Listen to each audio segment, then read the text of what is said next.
Hello, everyone. We can't wait to introduce this special bonus episode in collaboration with One Down Media and Kumu Philippines, talking about One Down Media's new series, Trauma Bond. We are interviewing both the CEO of One Down Media, Leo Albea, and his ate, who's featured in the first episode of the Trauma Bond series, Tessa Albea, who is also VP of Kumu Philippines. Sit back, relax, drink your tea or water as we feature this episode on Trauma Bond.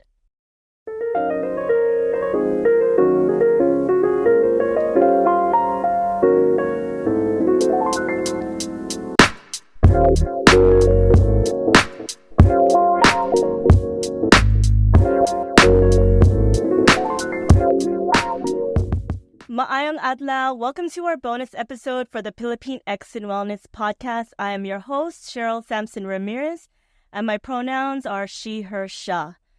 For this episode's audio description, currently I am wearing eyeglasses with a rose gold sparkly tinted frame. I have long black hair with blue ends. I am wearing silver headphones and a red knitted tank top. In my background, I have a curtain with white and silver zigzags. Following our last episode, Artistry and Life with Marking, this month we have added a bonus episode and we'll be talking about One Down Media's new series, Trauma Bond. Our guests for this episode are the CEO of One Down Media, Leo Albea, and your ate in the first episode of Trauma Bond, Tessa Albea, who is also VP of Kumu Philippines. As mentioned in previous episodes, all views discussed are for informational purposes and educational purposes only. It's not meant to be medical advice, nor does it constitute therapy or professional advice. Always consult with your healthcare practitioner, especially before starting any exercise or new health program or a qualified mental health professional for your particular condition. Without further ado, I'd like to welcome to our podcast both Leo and Tessa Albea. Welcome to the podcast, both of you. Hi. Thanks for having us. Thank you for being here. We typically like to open our episodes with knowing where our guests are from. So to your knowledge, where are both sides of your family from and where are you currently streaming from? And we'll start with Tessa first on this and Leo to follow. Hi everyone, I'm Tessa, and for the audio description, I have blonde curly hair. I am wearing maroon lipstick. I have brown eyeshadow on. I'm wearing a tan dress, and my background is tan walls. I'm currently in Palawan, Puerto Princesa, Palawan, Philippines. Yes, and our family is from Bicol, but we were born and raised in Oxnard, California. Nice. Shout out to Ventura County. Yeah, yes.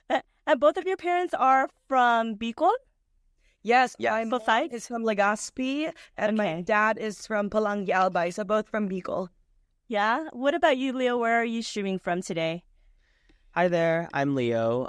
For this episode's audio description, I'm wearing my white AirPods with my earrings, a fresh haircut that I got yesterday, so I have shortish black hair. I'm wearing a gray sweater, and I'm in my house in Oxnard, California, and there's green curtains behind me. Sweet. Now, before diving into your new series, Trauma Bond, let's provide some context about One Down Media for our community. Leo, let's start off with you. Why the name One Down, and what was your drive behind making One Down Media? Tell us about your origin story. Yeah, so One Down is actually the English translation of the phrase isang bagsak, which originates in the 1980s People Power movement. And a lot of the history that we learned of our own people, of the Philippines, kind of came to us in college. You know, I went to UCLA, I joined Samahang Pilipino, I joined Samahang Modern, and, you know, within our college community, we just learned more about what it means to be Filipino American and what it means to be Filipino. And I remember when I graduated UCLA, I wanted to enter into media and entertainment, but, you know, the industry is predominantly white, as many industries are, and I didn't know how to enter it. I didn't know anyone that worked in the industry, and so it was very daunting. So we created One Down because we wanted to create a platform for the next generation of creatives to not feel that way, to feel as though we do actually belong here and that there are many Filipinos that work within the industry, whether that be behind the camera or in front of the camera. And so that was really kind of the origin stories of One Down, and that was in 2018. It's really cool to hear that you all are filling that space within this industry, and especially in representation where we typically haven't seen a lot of our folks, our community within entertainment, and media. So Leo, being that you're the CEO of One Down Media and Tessa, the VP of Kumu, how would you both differentiate yourselves from other Filipino media outlets, providing context for a community that's hearing about your platforms, your arenas for the first time? We'll start with Tessa first on this one and followed by Leo. Yeah, so for those of you that are not familiar with Kumu, Kumu comes from the word kumusta. It is a Filipino live streaming app, the number one Filipino live streaming app there is. What I love about Kumu is we always talk, it's a live streaming platform where you do live stream videos. It's similar to TikTok, Instagram, Twitter, where you can upload your videos, your clips. You can tambay or hang out with people in real time and just get to know Filipinos out everywhere. For me, I started on the app as a streamer. I was a very shy girl. Yes, believe it or not, very shy. And I found my voice on Kumu, learning that I can embrace myself and learn more about my culture. I actually naka-aral ako Tagalog dito sa Kumu. So I learned Tagalog on Kumu, and it's still konti lang, but I'm still learning. Right now, we have over 15 million registered users all over, outside of the Philippines, everywhere. You name it, where Filipinos are, we have so many of them. And it's just a beautiful thing where we're able to connect with Filipinos everywhere and just, learn a little bit out of our culture, whether or not you grew up in a Filipino household, whether you identify yourself with Filipino or you love Filipino music. It's a beautiful thing. So that's a little bit about Kumu. Nice. And Leo, how would you differentiate One Down Media from other Filipino media outlets out there, maybe like a GMA, for example? Yeah, so it's actually quite interesting. The reason why we created One Down in 2018 is because when we looked out into Filipino media, there were no large media sites that actually discussed issues that were important to us. So the GMAs of the world, the ABS-CBNs of the world, they speak to OFWs, they speak to our parents, but they don't necessarily cover the issues or even resonate deeply with folks that grew up in America and are, growing up in this digital era. And so we wanted to create a company where we can discuss topics that we understand, that we resonate, that aren't often described in mainstream. And often those are very ugly topics, to be honest. They could be about body shaming, they could be about colorism, even mental health. And I think we'll talk about that a little later. But there is one thing that I want to say that I'm really happy to see, and it's that Filipino media is growing. I remember when we started this, we were actually embarrassed to say that we were One Down.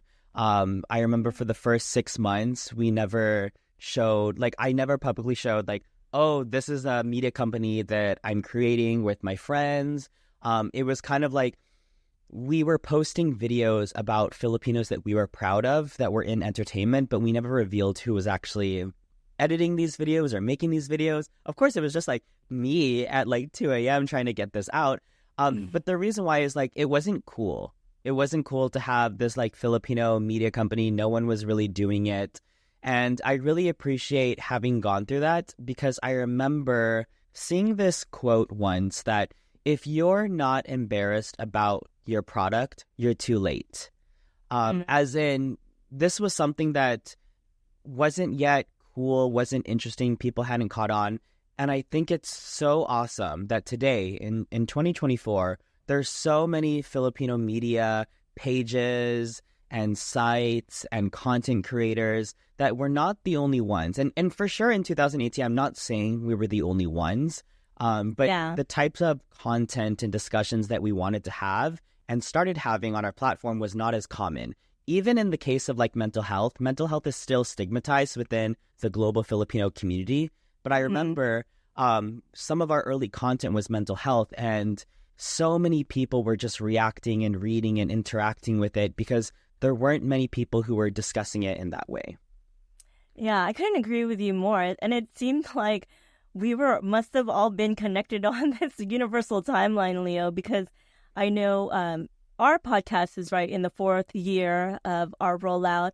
And even in talking to groups like Therapy 9, they were actually thinking about rolling out their mental health directory around the same timeline. So I'm glad that we were all kind of at the same time identifying what the needs were in our community, just finding different outlets to be able to discuss a lot of these topics that really hit at the heart of what we need to be addressing in order to move forward.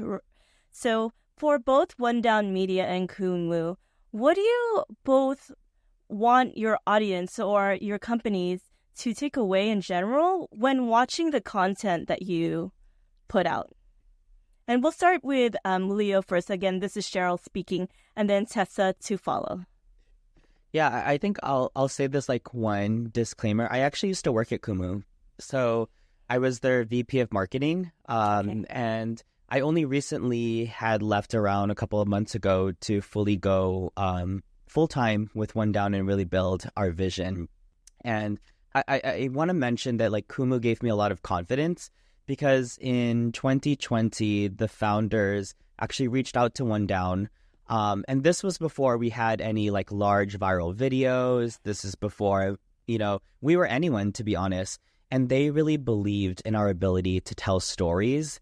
And they sponsored one of our first web series, which was called Breaking the Tabo. The first episode of Breaking the Tabo hit 10 million views, completely organic. And we wouldn't be here as a platform and as, a content platform without really the support and trust that came from Kumu and the Kumu founders. So that I carry on as I consider what does it take to really support the community. Because what Kumu and the founders taught me is that I'm not going to wait for someone to accomplish this amazing thing before I go and support them. But we're really going to actively go out into the community and find the people who are doing good work and support them. And so I guess when I think of what I want the viewers to feel around the stories that we tell, the content that we produce, is that we're doing this because we know it's important, even if we don't feel as though advertisers are going to be flocking to us to try to get a sponsorship, even if we feel like we're not going to get these pats on the back. Because if you read the comments, not everyone is going to agree. Not everyone's going to love the content that we say, but we believe it's important. And this matters for the folks that don't believe they have a voice or don't believe they could heal with their parents or don't believe certain things about being Filipino. This is really for them. And this is really for us. This is the content that we always wanted when we grew up. So that's what I would hope that anyone who comes across our platform, that they sincerely see that this is made for them. And it's not just us like randomly choosing what we think is important, but really getting the feedback of our community and what they find important and applying that into the content. And I would piggyback on that, Leo, what you just said. And I completely concur because it was your post on Pilipinx or Pilipinx, the usage of that term, that actually spawned our episode to come forward in talking about defining Pilipinx in our community. So I want to just shout out One Down Media for really inspiring us to approach that topic and why is it important to use that term within our community for a section of our community that isn't always visible or acknowledged.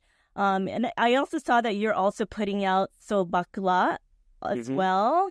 Can you tell us a little bit more about that? And then after that, Tessa will ask you more about Kumu as well.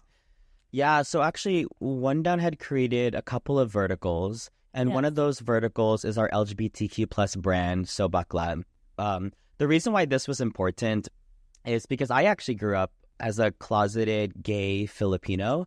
I wanted to be myself, and I feel as though 18 years of my life, I lived in fear of trying to grapple with the fact that I had this sexuality that it felt as though my whole family, my whole culture, and even like the United States did not recognize as something that is okay to be.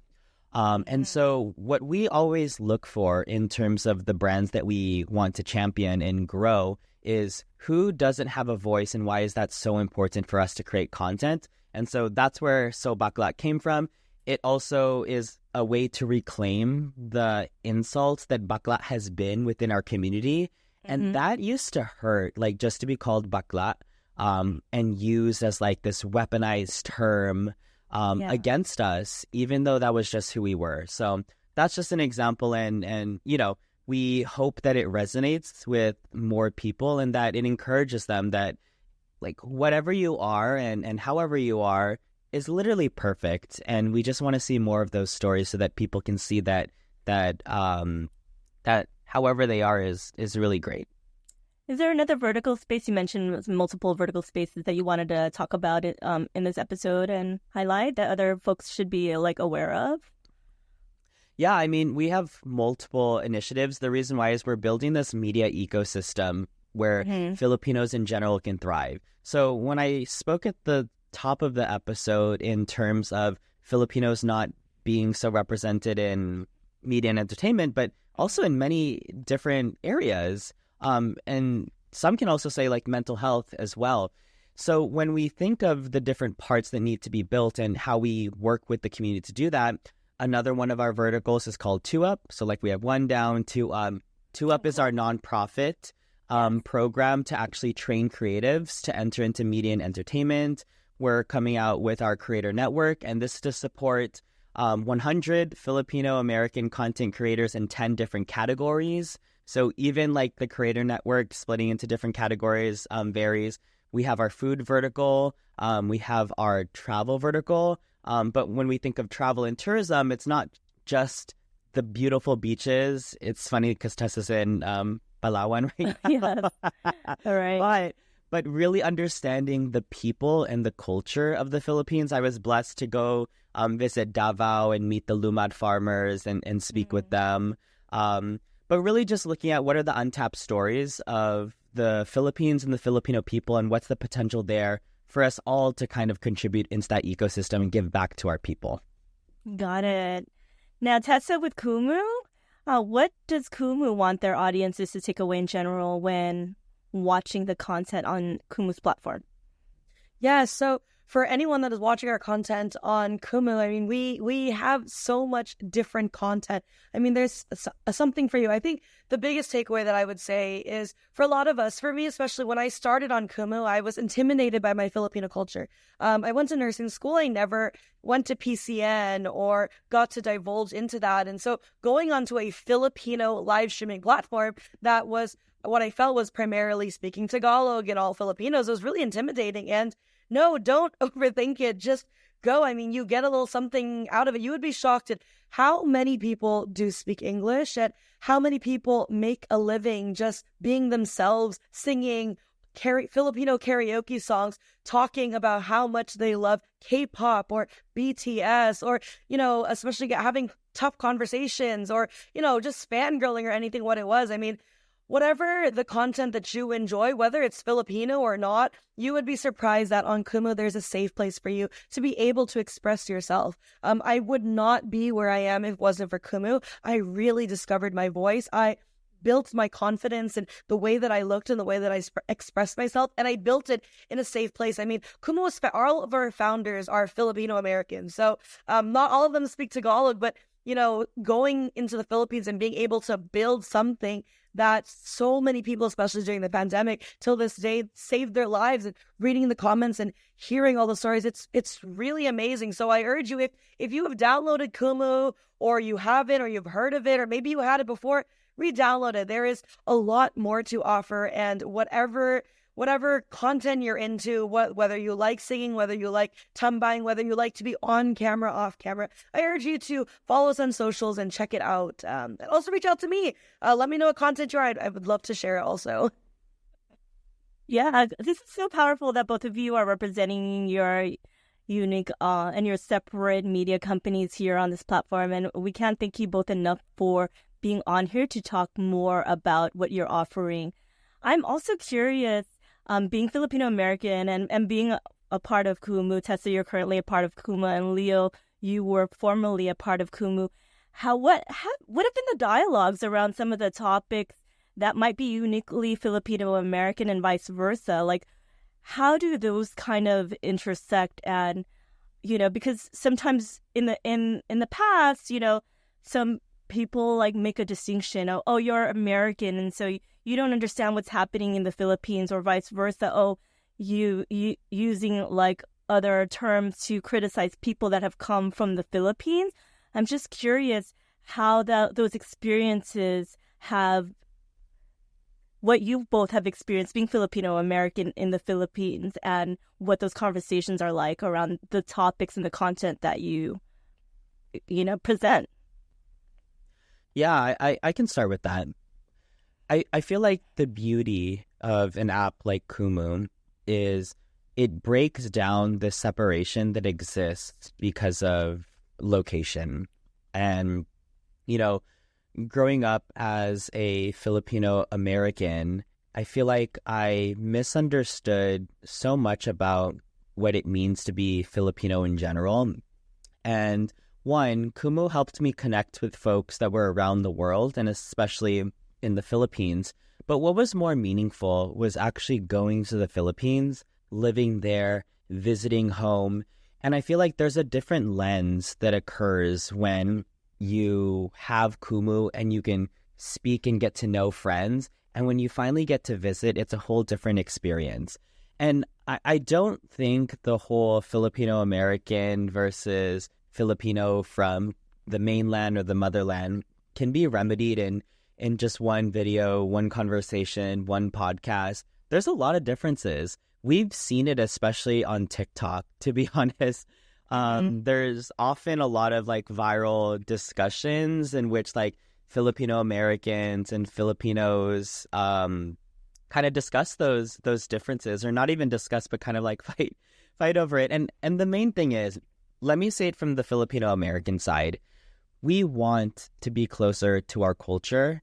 And when we mess up even just a little bit, it gets very intimidating for it to be kind of criticized or spotlighted that, oh, you didn't say that word right, or you used that word incorrectly, or et cetera, et cetera.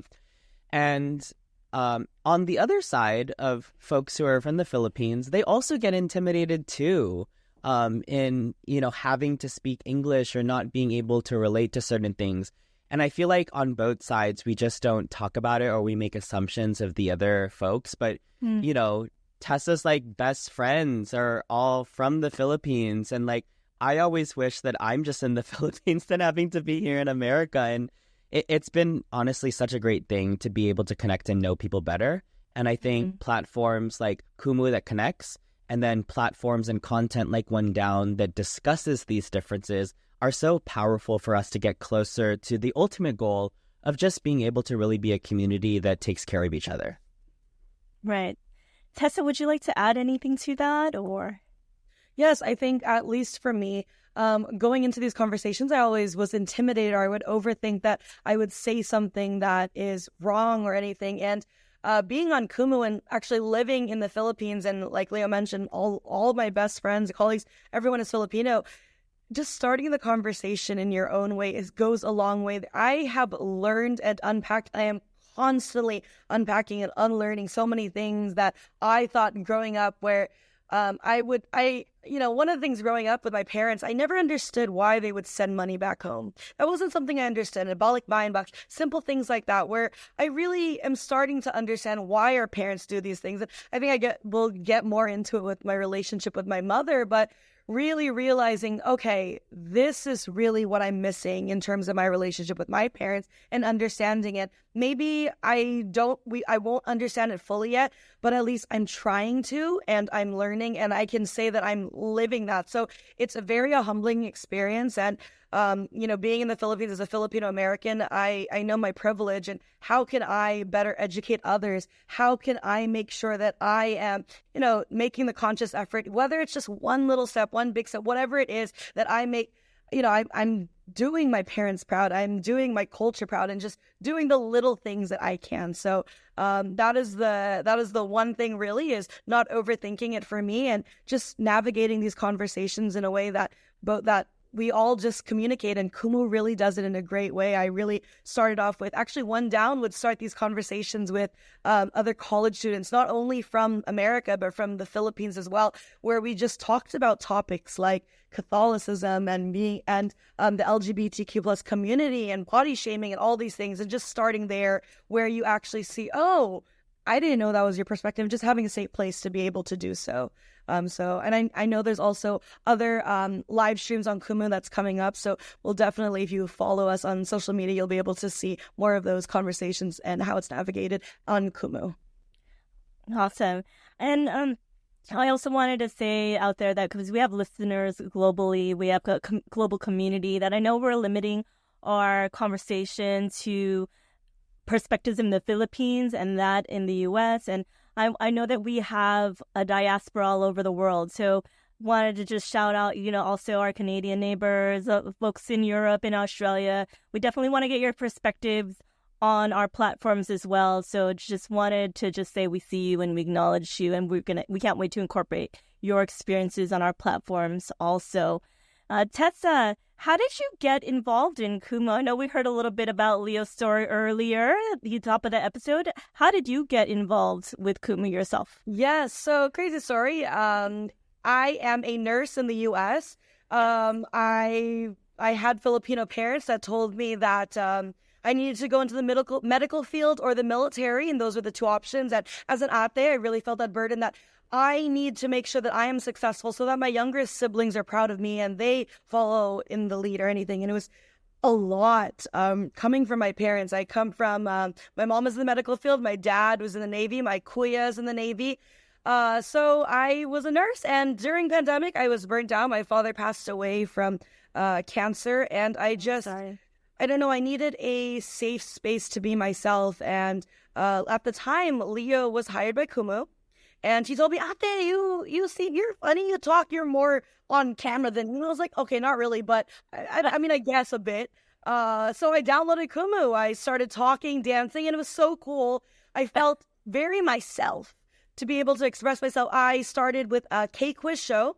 My content was always K-pop, K-drama, the things that I loved, and there was so many Filipinos that loved that as well. And I just kept on building a community, not just for Filipino Americans, but for myself to feel safe and be able to express myself. And I was going through a lot of grief with my father's passing, and it really helped me to heal. And, it felt like I was connecting with him while I connected with Filipinos everywhere. And so I became director of Kumu USA. After Kumu USA, I moved up to vice president of I moved up to director of programming for Kumu, making a lot of the programs and shows. And from that, I moved on to be the vice president of customer engagement. So that is where I'm at right now, working with a lot of our global paying users and everyone on Kumu, because there are over 1,500 streamers that use Kumu as their main livelihood. And so it's an amazing, beautiful thing where you are able to see where your money goes to support all of these artists, to support these Filipinos. I mean, what other app are you going to find where Filipinos invest back into Filipinos, Filipino Americans, whatever it is? So that's how I started on Kumu, and I'm still on this journey, living in the Philippines, going back and forth and just learning and unlearning and enjoying this wave right now. Now, you mentioned earlier, before we jump into Trauma Bond itself as a series, Breaking the Tabo, can anyone maybe explain what Breaking the Tabo was before we jump into our topic at hand, in case you haven't seen it? So that was a show that I remember ideating in February of 2019. It wasn't until 2020, around May, that I pitched it to Roland, the founder of Kumu, and I told him, hey, there's all these topics that are inherently Filipino that are a bit controversial, a bit taboo, and I want to talk about it, and I think the world's ready. And he's like, yeah, we'll support you. So we created Breaking the Tabo, which is a play on words for breaking the taboo. And so it focused on researched research and entertainment that makes these topics very engaging. So some of our initial topics that were in season 1 was, is Filipino food unhealthy? Body shaming. Are there Filipinos represented in Hollywood? What is Pilipinx? And how do you use it? And then can Filipinos claim Pacific Islander? And there were all these like very touchy subjects. And it was so cool to see that overall that entire season 1 did 20 million views organically. And like, to put that into perspective, we were a 2-year-old company being run by like young college grads that were working full-time jobs, and we didn't know what we were doing. So to reach 20 million views organically off of these topics that are inherently Filipino tells you the power of this type of content and really the need for it. So that's Breaking the Tabo. It can be watched on Facebook or YouTube, but that was really the start of our journey doing a digital series around tough Filipino topics. Awesome. Thank you for contextualizing that for our community. Okay, so we're at the first half, having learned more about One Down Media, Kumu, and we're going to dive into the Trauma Bond series for the second half of this episode. Thank you all for joining us for our bonus episode of Season 4. I'm talking with the CEO of One Down Media, Leo Albea, and his ate, Tessa Albea, who's in the first episode of Trauma Bond, also VP of Kumu Philippines. Feel free to take a quick stretch, refill your water or tea. We'll be right back with a fun second half after this quick break as we play the trailer to the Trauma Bond series. Remember when we asked Filipinos tough questions? Filipinos don't save for retirement. They just have kids and bet on them to take care of them when they're old. Yeah, that. Expect that somebody is going to comment on your weight. You don't have to look Filipino to be Filipino. This is really bad. In the Philippines, the beauty standard is the girls from BakLA. Gay people are tolerated, not accepted. Listen, my therapist is here in the room. We are unpacking some trauma. And now it's going to hit home, literally. Inside this Tabo are triggering questions about your relationship. What is the most hurtful thing you have told your daughter? Your mom answered them earlier. You'll share yours first, and then you'll read your mom's answers. I didn't think we were going to be talking about anything serious. No, you're not supposed to think that I'm fat. I'm not fat. You're not skinny, definitely. I'll tell you, you need to gain some weight. How does that feel? Okay. I'm a toothpick. Why do they have to discuss this? Why do they? My mom was way too stubborn and just like didn't really care about my opinion. You didn't respect me as a person. Everything that I experienced with you is my first also. What were your parents like? My mom was so strict way back then. The chinelas, there was physical. I told myself, I'm not gonna let it happen to my kids. Whenever I wear sleeveless clothes and I'm told like, oh, your arms are too big or you're too fat. I remember that. That was so heavy on my heart. Her generation of Filipinos misunderstand ours, and I think that also we misunderstand them. I love you, which I never heard from your Lola until like later on this life na. Society puts enough pressure on us. I think what we really need from our parents is just the unconditional love. As parents, you have to understand that it's hurtful for us, and I'm not used to it. I don't feel like I want to be respectful towards you. This is Trauma Bond. Can we get past this?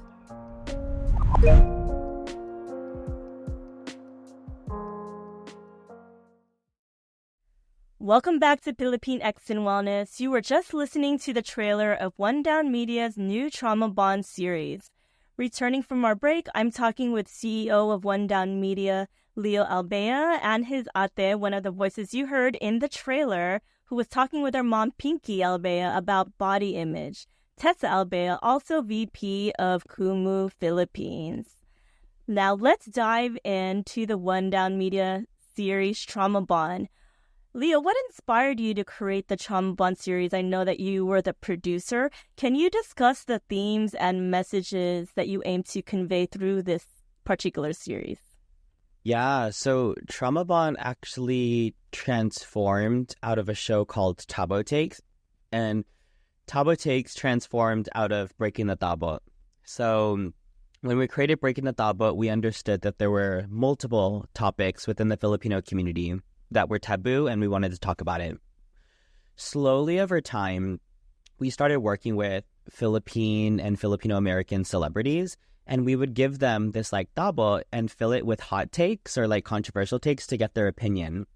That series also did really well. I think like over 12 million views organically across the different episodes. And we've had some of the biggest stars, Liza Soberano, Nadine Lustre, Anthony Cavon, so many different people who have actually participated in Tabo Takes. So I wanted to bring it back to the root, which is I want Filipinos to see themselves, because I didn't want to just leave it at celebrities telling us these taboo things. I wanted Filipino Americans or Filipinos in general to see themselves, everyday people. So we started casting within our community to do Tabo Takes and try to understand what stories our audience had. So I would sit in I think these were 15-minute meetings with folks who were kind of submitting themselves to be casted for this new season of Tabo Takes.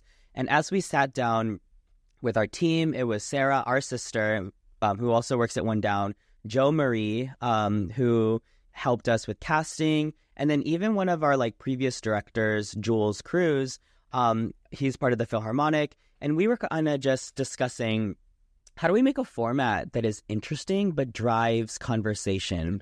And we came up with this concept of essentially trying to find the root of all things. And that ended up being our parents. And so we were like, what would happen if instead of just reading the Tabo Takes about these topics, but we had to introduce to you the trauma that created the thing that you were talking about? I think we have to bring in their parents. And so then we started diving deep into how do we construct this new format so that we can kind of address this. And so that's where Trauma Bond kind of came into existence. I remember I was like, oh, how about this show? Let's call it Drama Meets Trauma. It was like your parents are the drama, and then they get to meet your trauma. And I was like, no, that's actually not the point. Our parents shouldn't be seen or perceived as the drama, but rather how can we find a way that we empathize with their experience as well without ostracizing or villainizing them? And the reason why it's called Trauma Bond, which I do have to disclose is an actual psychological term, and it describes kind of this endearment or relationship to one's abuser. That is not what we are using Trauma Bond as. We're using a colloquial understanding of it to kind of convey the feeling of being able to get closer to our family, to our friends, to people in discussing things that have caused us trauma in order to kind of heal from that. So that really was the inception of Trauma Bond. And this being the pilot episodes, this is really us trying to discover, does it work? Is it good? Do people need this? Do they like it? So we don't actually know. I mean, we just launched the episode recently, and we're trying to understand, how do we make it better? How do we make this impactful for people? People are probably listening to this wondering, how do I even begin to have these conversations with my own parents when talking about the trauma that they've caused for us? So I'm curious to ask you both, for your mom, when you approached her in talking about this series and having to talk about mental health topics, how did she initially feel? Did you find her to be hesitant? Whoever would like to answer, take this first. I think I should let Ate Tessa. Okay. Yeah. So we had no idea about this series or what we were going into, actually. We always, like Leo mentioned, we are a very family unit where we do a lot of the recordings and everything. And we're used to doing videos for One Down when they need it. And usually we just get the script when we get there, and they'll give us a brief. And so I went on my day, regular day. Oh, we're going to record something with your mom, all this. Okay, cool. Went in there, wasn't thinking that it was going to be super serious or anything. Oh, we're just talking about your relationship. I think actually at that time it was something that they were saying for Mother's Day. I think we filmed this before Mother's Day, Leo, is that correct? And so, I was not thinking that we were going to get into it. Of course, there are a lot of times that I have these conversations with my mother, and it's difficult. So we went into this completely like, oh, we're going to have that conversation. And at least my mom, she is so supportive of One Down and everything that we do. And she listens, and we may not agree, but then at least I'm very glad that she is listening. Whether or not she agrees, that's another conversation, but she's listening and trying to actively listen and participate. So she wasn't hesitant doing this. She'll do anything that we ask, but at least she was very honest, and it was tough. It's really difficult. I'm glad that she wasn't like mad at you both afterwards. Like, what did you guys make me do in public? Now I have all my dirty laundry for my friends to laugh at me or chismis about me now. So she was really receptive, I guess. Yeah, to be honest, she is very receptive. I tend to think the power that our parents hold is that chismis culture.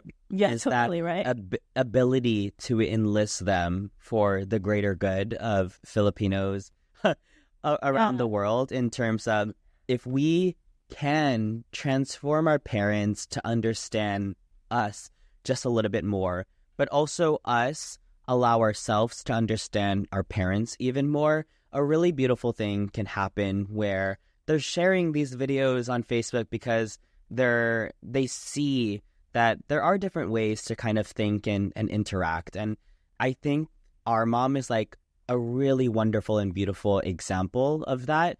And I see her have these discussions with her friends because like what Filipino like mom or dad, like the kind that like loves to be in selfies, loves to post on Facebook and all that, who wouldn't want to be able to kind of be a beacon of being able to have these discussions? And it's such a awesome thing that she gets to do as well. And so I think this didn't happen overnight. That's the one thing that I had to say. And to kind of the question that you were alluding to earlier, how do people have these conversations with their parents?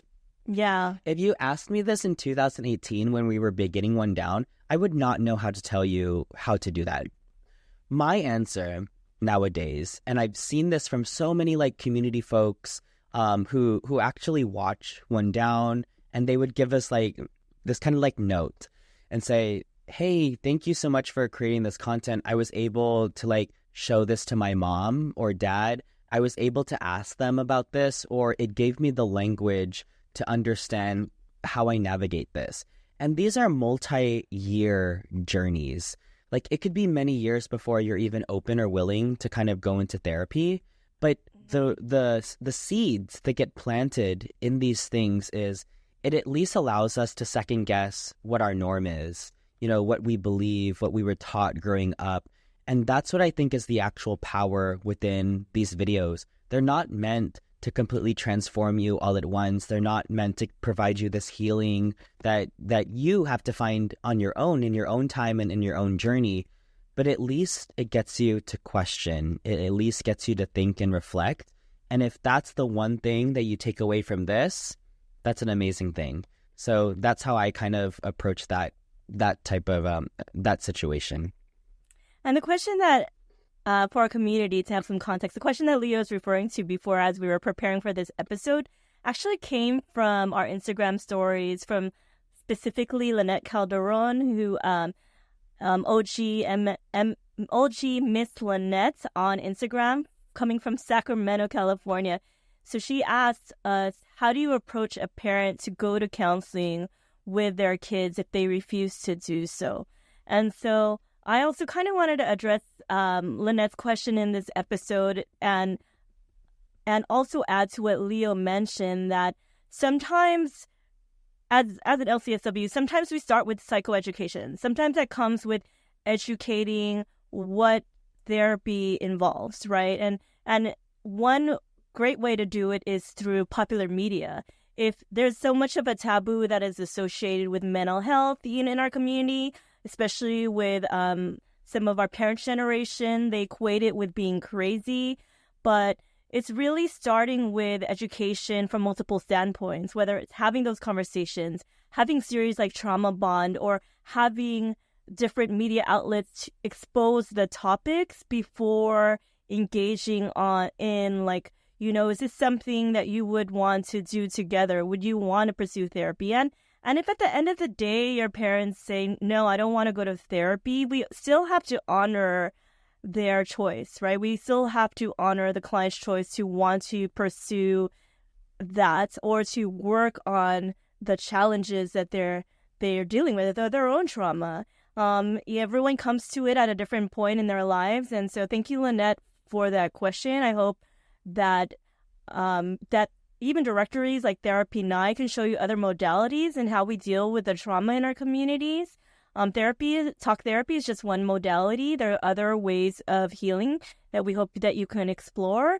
And with media outlets like One Down Media and Kumu, we hope that at least starts to get the conversation rolling in talking about the trauma that many people in our community face. Now, coming back to the Trauma Bond series, Tessa, how did you navigate your triggers when you were talking with your mom while you were recording the series?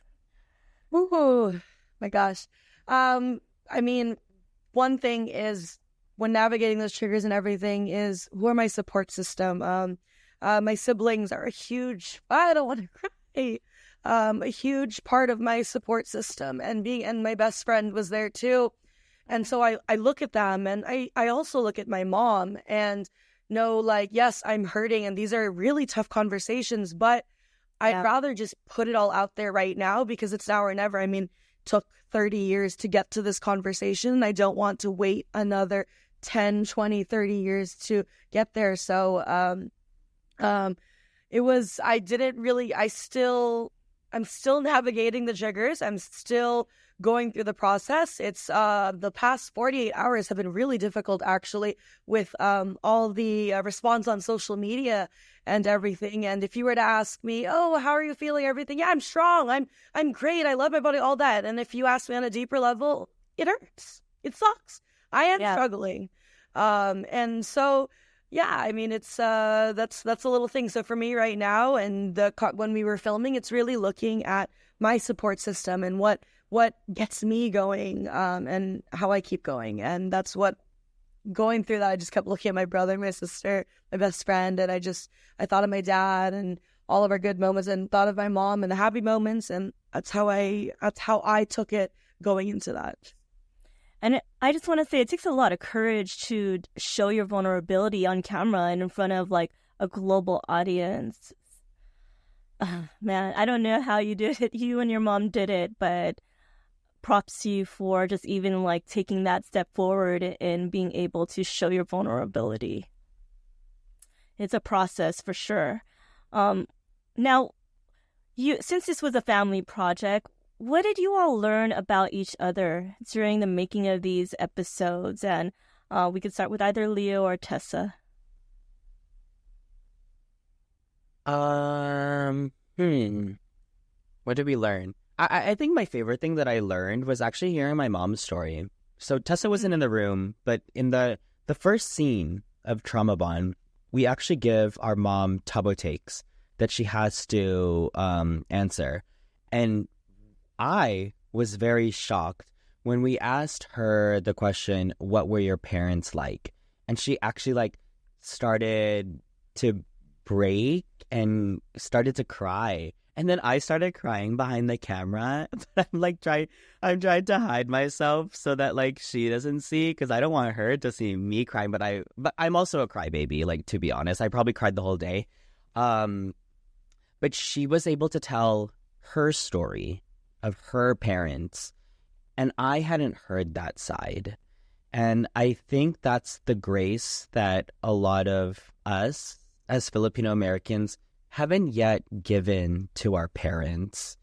And like no one wants to see their parents cry, but to see our mom in like this very vulnerable kind of situation to describe her parents being so strict and not allowing her to do this thing and this thing and this thing, and understand how that reflected on how we grew up, I think was like a large learning moment for us. So I think that's that for me, being able to hear our mom's story. How about for you, Tessa? What did you learn about each other working on these episodes, the series? Yeah, so like Leo mentioned, I didn't know what my mom said. I actually didn't know anything that she said or hers until I watched the episode with the world the other night. And going into that, I did not realize how much my mom, first my mom went through with her parents, how her mom was, and how I didn't realize also how hard it was to parent us. I know I'm stubborn, but I think hearing it, seeing my mom cry and seeing the vulnerability and being able to see like she does love us, but doesn't know how to navigate these conversations, or doesn't. Maybe she does. Maybe the way I communicate to her when I'm frustrated might seem like I'm just ungrateful or anything. And so I learned a lot about our relationship. One comment she said, one of the good things that I said about her was something I wrote on a birthday card just one time that she remembered. And it was crazy that it was a huge reminder to me that our parents are listening. They remember everything that we say. And it made me take a step back that I have said a lot of hurtful things out of anger and frustration and hurt to my parents, to my mom. And so just realizing that, okay, these conversations of what I say, I may not think of it ever again, but she definitely probably is thinking about it later, or if not every other day or something. So it was a lot of learning. And I want to normalize the tears, by the way. I know that we talk about like how we cry, and I just want to say this is a health and wellness podcast for a reason. We work through our wellness and our health together as a community. So it's always a safe space on our Filipinx and Wellness podcast, because that's part of the healing, is being able to let go of those emotions and allow that to come out. When we hold it in, it manifests in other ways, even in health conditions that we don't anticipate, right? So you can cry all you want on this podcast.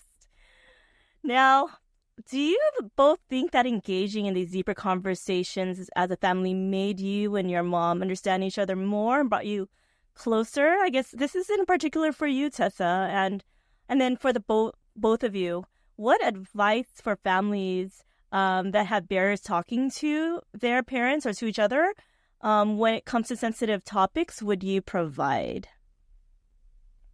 100% engaging in these deeper conversations really made me understand my mom better. Do I understand her completely? No. Does she understand me completely? No. But I'm happy that we are making the conscious efforts to just do a little bit at the time. I think a big one is I've been in the Philippines and I recently went to BakLA. And one of the things growing up is my mom hated me wearing bikinis. And she actually sent me 4 bikinis through her best friend to the Philippines. And that was a huge thing for me, for my mom, who always makes me wear like rash guard and one piece, to send me bikinis to wear here. And they were, that was it was a huge wow. Thanks, Mom, for dressing. So I think from that conversation that we had with Trauma Bond is talking all the comments about what I wear and always comparing it to what my sisters wear. My sisters would always wear the 2-piece. I always am in the family 1-piece. In February, we went to Hawaii. My mom got us matching bathing suits, and I was in the 1-piece, and all of my sisters were in the 2-pieces. So it's been that her sending that 2-piece to me really was wow. It was even though it might seem like a lot, it was really impactful for me. And at least my advice for families that do have barriers when talking about this is, I mean, it was great that we were able to talk in the recording. it's always important to know a good time and place. I think out of frustration, a lot of the times when I think of how I try to resolve things with relationship with my mother is that when we start arguing, we're fighting, we're yelling. So knowing the best time to communicate these emotions and these feelings and making sure that my mom also is open to the conversation, respecting that they want to communicate and being clear and using language that my mom understands.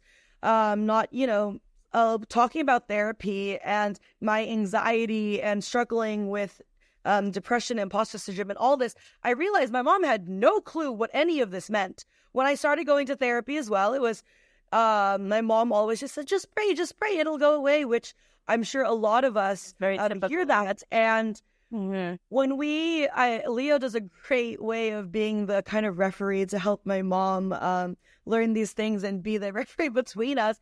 It's so important also to have someone there to help navigate these conversations, because one thing I wanted to make sure always is that am I being an active listener or am I listening to react? So those were the biggest things that I think really helped the conversation, and my advice to starting that conversation. It's going to be hard. It's going to be tough. We tried to start it for so many years and it never got resolved. And I really truly believe that one episode, it didn't get resolved, no, but we are making a conscious effort to, one, starting the conversation, and also two, being more aware of each other's feelings. And that's a start for me. And Leo, if you want to add anything. Yeah, girl, you better flaunt those new sets of bikinis all around Puerto Princesa. Leo, do you have anything you'd like to add to your sisters? Yeah, actually, wow, Ate Tessa, that was such a eloquent way to say all of that. To be honest, I couldn't have said it better. The thing that I'll add is, and I think this is more for the viewers, because I see so many comments and people. One thing that I want to shout out is when we were editing this series, I brought 5 TV editors who are Filipino. Started with our connection to AJ Calamai, so shout out to AJ. And then he brought AJ? He brought 4 other Filipino, well, not all of them are Filipino, but they're Asian American TV editors. And I kind of told them the vision and asked them their feedback, and they gave it to us. And I'm so happy that they were able to give us, their thoughts on this, because our goal is to really how do we make these types of conversations mainstream, which is really a topic of how do you make it entertaining. And one of the editors said, "This is so awesome, but I'd never be able to do this with my mom." And when I think of that, and I think of how maybe the Albea family gets presented in being this family that gets to talk to each other, I don't want to misrepresent that we don't sit at a table and be like, all right, everyone, let's talk about our feelings. We don't do that. That's absolutely we don't even have these conversations often, to be honest. But being able to do things as a family and then experience certain things that allow us to get to know each other more. And that's not to say that these conversations aren't awkward. To be honest, they are awkward. They are hard, and it's really weird. So I that's the first thing that I wanted to spell, that as a family who is able to have these conversations, the fact that Ate Tessa and our mom had this conversation does not mean that we do this very often or that it's normal. That's the point of it's a constant experience of just living and communicating better. And these problems still exist, and we just talk it out. And there's going to be moments when it's going to be hard and moments when it's going to be awkward. That's just naturally going to happen. And we don't sit around just talking these feelings out. We don't. We do what every other family does. We hang out. We go out and do random stuff. We have our group chat, and all of that. So I don't want to put out the notion that what it looks like to be healed is to constantly have these conversations. It's draining. And it takes time. But I think that's what Ate Tessa had mentioned in terms of mom making the effort to send her these things. I was at Target when mom was like buying those things. And I was like, oh my God, okay, that's cool. So I think that's like the part that I wanted to add, that like it's not going to look a certain way. You don't have to get super serious to do this. It can happen over time in the right moments. Thank you for mentioning that, because all of this really is a process, right? You don't just shoot a series and you're like, okay, we're all kumbaya now at the table as we lechona pancit, right? Like really it starts to initiate a conversation of larger conversations that we need to have within our families, and just having that conversation itself is the impetus for our own healing and wellness. So as we approach the end of this episode, being that we're a wellness podcast, we typically like to ask our guests, what are your own wellness routines and self-care practices? I know both of you are really busy with the positions that you hold in your companies. Just curious to know, how do you balance it? What are your wellness routines and self-care practices look like? Maybe, or Ati, do you want to start? Or do you want me to? You can go first. So I've actually always struggled in not having balance. I think it's a mixture of like me being young and feeling as though I didn't have enough time to try to make myself successful. And I think part of that also is like, oh, like I need to make my parents proud. I need to make it worth it, whatever. And I was constantly a yes man, to the detriment of myself and my own like mental health and really burning out. I try my best never to glorify overworking or always working. I feel like I failed in the degree that I think some people think that's just my personality. They're like, oh, Leo's always working, or like you're always doing something. And to some degree that is true, but I'm trying my best to overcome that. The number one thing that I've been practicing as of the past year is having a portion of my day that is non-negotiable and dedicated to just myself. So what that involves is me waking up, it's me doing some exercises, and then walking 1 mile to 3 miles, and then reading a book, all before I can even like open up my email and do all those things. I don't always do it perfectly. Some days, like, oh, I wake up to an email, I look at it and I need to respond or whatever it might be. But it really has been like doing my best to separate and provide myself this one moment in my day where no one else is allowed to enter, because that's my peace and that's how I start my day. So that's typically how I go about wellness. I do want to mention a quick thing. Moments when I like have an anxiety attack or I like have panicked. Like, for example, I was at this event that One Down was holding. There was 100 people and everyone was so excited to interact. I actually had a panic attack during that time. So I had to leave and then go to a dark, isolated room and turn on this podcast. And it was just this like 10-minute podcast to lower anxiety and really just like breathe and separate myself. I sometimes do have to do that just to separate myself from it and really bring myself back to the moment. And I think that's totally okay. And I think that's normal. But I just wanted to say that because I want folks to also see that, you know, this happens. Like, I had a panic attack, separated myself, 10-minute meditate, came back out. Hi, hello, hi, everyone. And then we went on with our day. But yeah, that's kind of been my journey of trying to balance out the work that we do with also taking care of myself. Do you remember the name of that podcast in case anyone? Well, it's called Mindful in Minutes. Mindful in Minutes.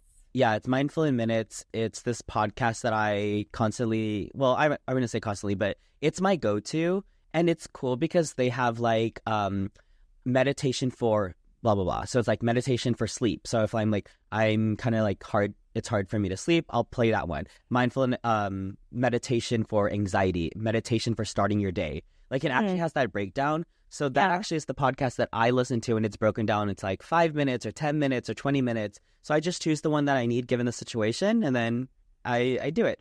The hardest part is like staying in the zone. And I'm sure anyone who's like tried to meditate And especially if you're like a person like me, that every idea that you can possibly think of and like thing that you have to do, like your whole to-do list is in your mind. It's so easy for me to get off track and then stress myself over that. So that is also a skill I'm trying to be better at. But yeah, that's the podcast, Mindful in Minutes. Thank you. And Tessa, you have a lot that has come out with the Trauma Bond series. What are your self-care practices in moving through some of that and in your wellness roots? Yes, I wish I could say that I have the best wellness self-care practices, but for me, one thing is practicing my boundaries and learning. Similar to Leo, I'm a yes woman. I'm always on the go. I have all this energy. I want to be doing all these things. And when you're constantly on the go, I realize I'm in so many moments where I'm like at my breaking point. And I'm the burnout. And I realized, oh my gosh, how do I fix this? And so for me, the little steps is Sunday is my day. Now that doesn't, whether it's sleeping in, whether it's taking a whole day to watch Korean dramas, whether it's a day that I play my Pokemon Go, my apps, reading a book, going to the mall and taking a walk, whatever it is, getting a massage. Sunday is my day that I try not to look at anything work related because working for a 24-hour app, work feels it's really hard. I can't say that, I get off work at 5 p.m. and I'm off the clock. No, I'm up till midnight every day, and when I'm in the U.S., I'm up till 9 a.m. because I'm working Philippines hours and U.S. hours, and dealing with a lot of things. So for me, Sunday, I really try to do things that make me happy, whether it's get a massage, read a book, sleep in. I try to also just do breathing exercises. I do some stretches, and those are the little things. I'm still navigating. I mean, my self-practices also change. One thing that in the last 2 months I've done is every month I plan a trip. So last month I planned a trip to Boracay. It was my time to just get away. I knew that Trauma Bond was coming out this weekend, and I knew that it would be really difficult for me because I'm away from my family and my support system. So I'm here in Puerto Princesa, Palawan, and I knew that I wanted to be in a new space and that is what I did this month for my self-care. My self-care is making sure every month I have something to look forward to, and next month as well, I'll be going home, and that's my next thing. So those little things that I do. So if there are also any recommendations of books to read, I'm looking for more books to read as well. And yeah, it's really what I do for my self-care practices and wellness routine. Thank you, Tessa. I see Leo smiling as you're talking. It must be fun to be on this episode together, really hearing each other's responses and what you all do as you move through and navigate these worlds. Now, as we begin to close, how can our community find you or learn about Kumu Philippines, One Down Media, and how to access the Trauma Bond series if they have additional questions for either one of you or about the platforms or the series itself? Yeah, so folks can find me on any platform. My is my name, Leo Albea, Leoalbea. But the platform that we're really building that I would encourage anyone to follow is onedown.media. That's both our Instagram, but also our website. So if you type in onedown.media, you'll actually find us. And we're on most platforms. If you want to watch Trauma Bond, the series, feel free to find it on our YouTube, the full episodes. If you type in One Down Media, you'll find it very easily. So yeah, that's where you can find us. And for Kumu Philippines, Tessa, or if anyone has questions for you after watching the Trauma Bond series, how can they reach you? Yes, you can follow me at Tessa Albea. I'm on TikTok, Instagram, Facebook also. And please follow Kumu PH, download our app Kumu, Kumu, and feel free to message me if you have any questions. I also want to just thank you to everyone that has been commenting and following, and my inbox requests. It's been a whirlwind of emotions the past 48 hours, and I just want to say that I read every single comment, and it really gives me the power to keep going and speak my truth. This podcast had a lot of anxiety going into it because having to navigate this conversation is still something that I'm learning, and having to put myself out there, it's really challenging. And I'm in that process, but thank you to everyone that has reached out and offered their comments and service and sharing their stories. And it's just, it's a beautiful thing. There's been a lot of negative comments as well, but just, I'm just happy that all of us are able to have a platform and a place where we can express ourselves, whether it is Instagram or TikTok comments or on Kumu or just calling a friend or whatever it is. Just thank you to everyone that's been reaching out to me. Thank you. Oh my gosh, you both did great. You would not be able to tell that you had anxiety coming into this episode. You both really did a fantastic job. Final words. Is there anything else that you would want our community throughout the diaspora to know when it comes to your series Trauma Bond, about Kumu or One Down Media? Anything you would like to add before we close? I'll add this. The power that we have as a platform, as a media company, only goes so far. And I want our community to know that we understand where our place is, meaning when we do series like this, Trauma Bond, series on mental health, or these topics, we know that our job is to raise awareness. It's for these stories to reach you, your households, your families, and the greater public. But what we ultimately want to continue doing is uplifting folks that do the real work on the ground. And so oftentimes when you see us do these stories, there's often a CTA or there's some type of connection or resource that we're pointing to. We are not mental health experts. This is not necessarily our line of work, but we rely on stakeholders within the Filipino community, whether that be mental health advocates or actual, professionals and therapists, to really help in doing the next step. One Down and the content that we have could be the first step, the first point in which these discussions begin, but by no means are we really the end. And that's what we try to do our best in, is connect to those resources that continue on this conversation, that continue on that work. So I just wanted to share that in terms of what is our mission and our vision, and it's really to connect folks to the folks that do the real work. And we are so honored and happy every time we get to work alongside our community. Thank you, Leo. Tessa, any final words? No, I think Leo really, everything was said, yes. Okay, awesome.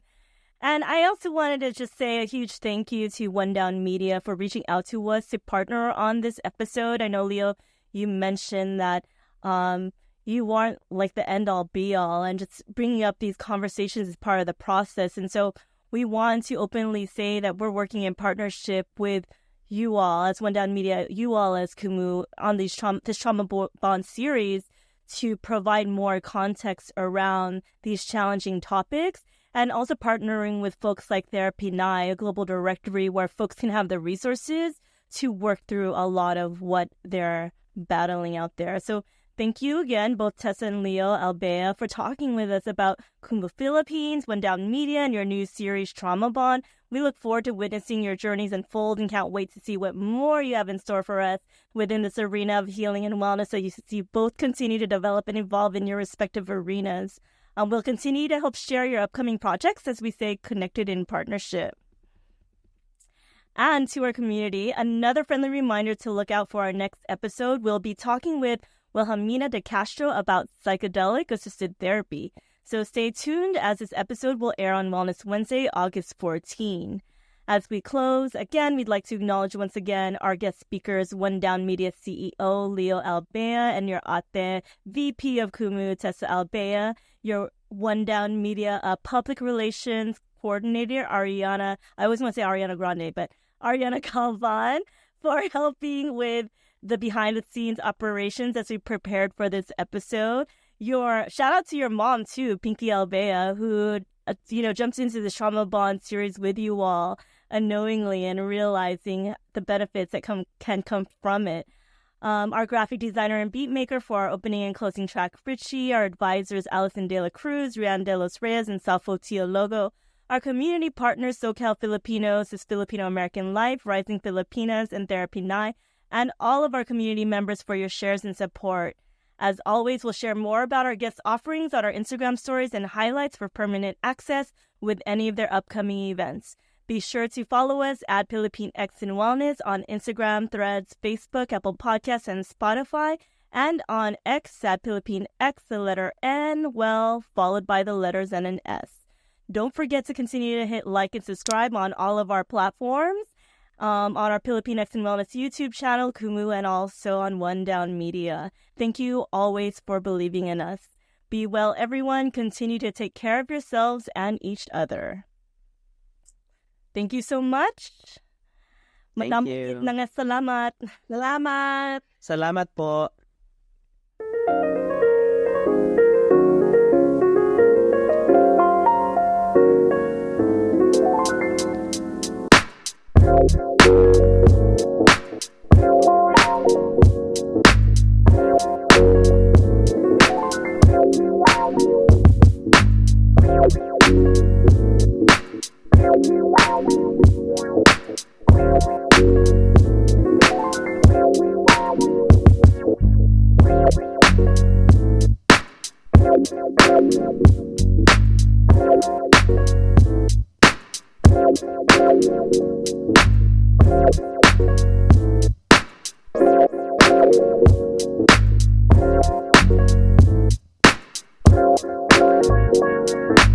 Thank you.